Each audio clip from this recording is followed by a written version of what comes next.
mariage. Oui, très. Jacques et moi, nous nous entendons très bien. Et là, je suis très malheureuse. Je viens de le tromper. Sans faire exprès. Et je ne sais pas si je dois le lui avouer. Je t'écris pour te demander ton avis. Je suis cruellement punie de mon inconséquence. Dois-je rire ou pleurer? Je ne sais plus. Ne crois pas que j'ai pris un amant. Non, non, pas du tout. Enfin, oui. Mais que pouvais-je faire? Voilà exactement ce qui s'est passé.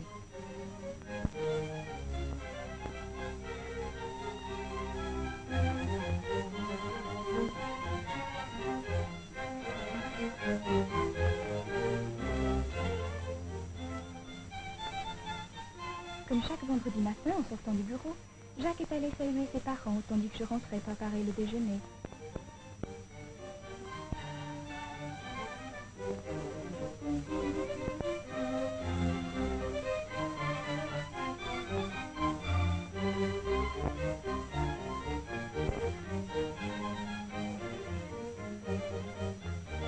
Allait-il faire beau, allait-il pleuvoir? On ne le savait. Le soleil apparaissait, disparaissait derrière les nuages, et j'hésitais à prendre le tram lorsque mon attention fut attirée par une femme que je voyais à sa fenêtre, presque en face de moi, de l'autre côté de la rue. Elle n'avait rien d'extraordinaire, mais elle m'intrigua car un sourire, très léger, très rapide, animait régulièrement ses traits, et je me demandais, à qui est destinée cette suite ininterrompue de sourires? Soudain je compris. Elle souriait à tous les hommes qui passaient sous sa fenêtre. Des vieux, des laids, des jolis, des grands, des hommes de toutes les sortes. À peine avait-elle attrapé leur regard qu'elle leur faisait signe. Mais d'un sourire furtif, si doux, qu'il semblait s'effacer à peine ébauché, à la fois plein de pudeur et d'infamie, si discret et rusé, qu'il ne prêtait pas à mal à première vue. Il signifiait tout aussi bien, quelle belle journée, n'est-ce pas, que montez vite, mon chéri. Ce délicat numéro, elle le répétait inlassablement. Et en effet, après quelques minutes, je vis un homme répondre à cet appel et entrer dans l'immeuble. Je n'en croyais pas mes yeux. Je voulus en avoir le cœur net et me mis à attendre devant sa porte. Oh, ce ne fut pas long. Un quart d'heure à peine, et je vis l'homme ressortir, notre sirène ouvrir sa fenêtre et recommencer le même manège. Alors je m'en allais stupéfaite, me demandant à quelle sorte de comédie ai-je été la spectatrice. Dans le fond de mon âme, à mon indignation, se mêlait du respect et de la curiosité. J'étais fort préoccupée de ce que je venais de voir. Et plus j'y songeais, moins je pouvais m'en empêcher d'admirer cette femme pour l'adresse dont elle faisait preuve, en même temps que la façon gracieuse dont elle exerçait cet ignoble métier.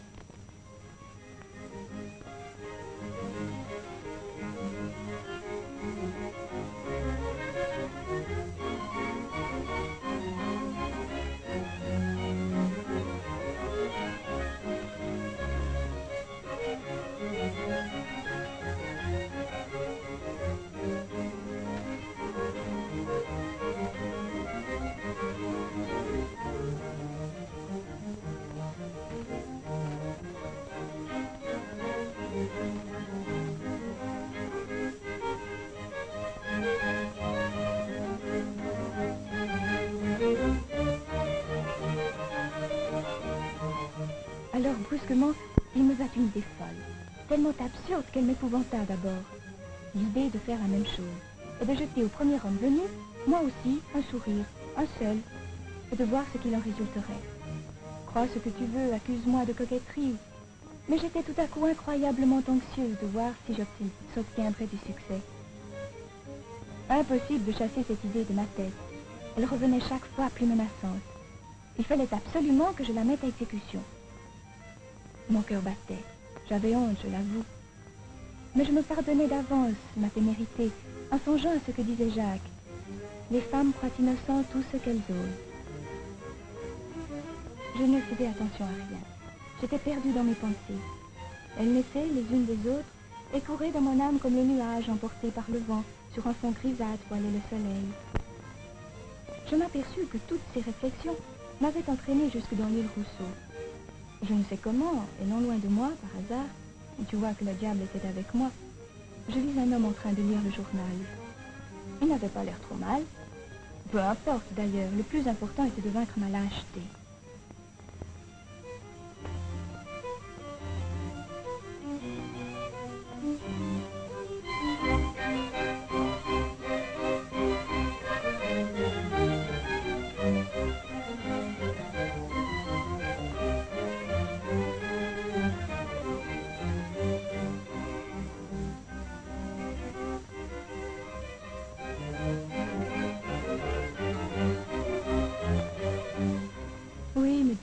le destin d'une coquette est fort cruel. Le monde la condamne à une liberté que la vertu réprouve. Se dévergonder demande un courage que notre époque sait trop excuser au nom de la pudeur, de l'étourderie, de l'amour, mais jamais de la sagesse. Agir par coquetterie, c'est, je crois, accepter le danger d'être prise au dépourvu. Sûr de moi, cette aventure offrirait peu d'intérêt, et dissimuler n'étant pas mon arme favorite, en moi, l'attrait de ce geste inconsidéré, la peur de le connaître, mon inexpérience des hommes, le désir de mettre mon honnêteté à l'épreuve, tout concourait à doter cette scène d'un aspect frivole, mais inexorable.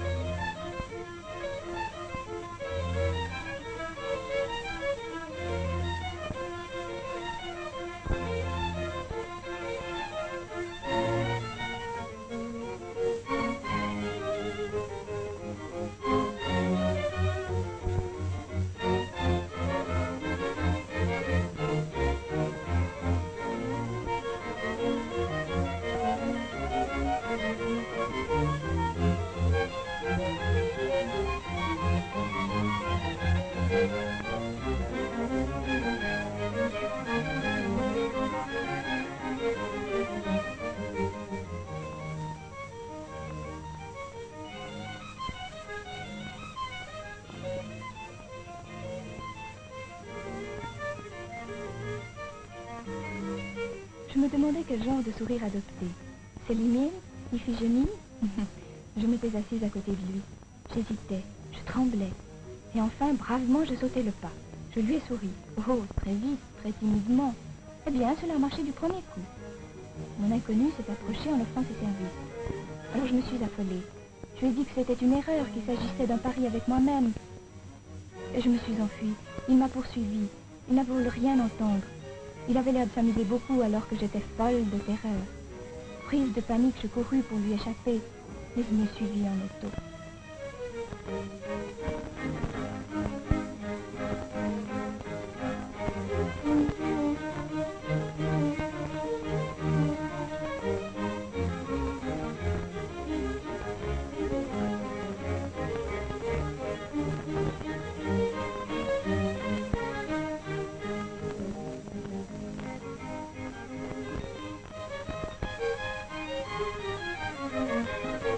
Ma seule chance était d'arriver avant lui à la maison.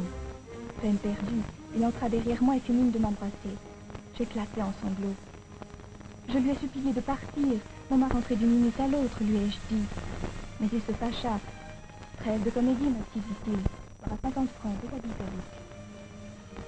Le seul moyen de me débarrasser tout de suite de cet imbécile était de lui céder. C'est ce que je fis. Que pouvais-je faire d'autre? Me voilà cruellement punie de ma coquetterie. Je t'écris, chère Françoise, pour te convaincre de mon innocence. Réponds-moi vite. Ton amie, Agnès.